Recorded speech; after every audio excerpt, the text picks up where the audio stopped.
fund leadership.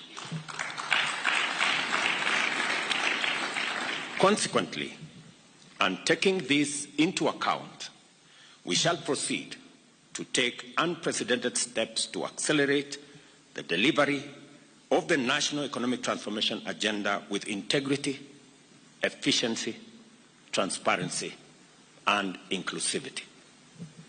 During the past month, I have made effort to keep my promise to engage in extensive consultations with leaders from diverse sectors, both public and private, with a view to constituting a broad-based government powered by an inclusive bipartisanship that will accelerate and turbocharge the radical transformation of not just our economy, but also our country.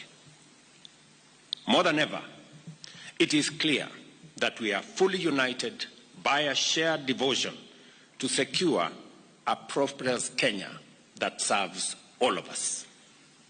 For this reason, I am persuaded that this moment in the life of our nation calls on us to build a strong team of rivals to give our transformation agenda the best chance of success and to enhance inclusivity in our national development. With the formation of this broad-based government that brings together former political rivals into one selfless patriotic team, we will unlock the potential of our country that has long been denied us by factional and sectarian competition.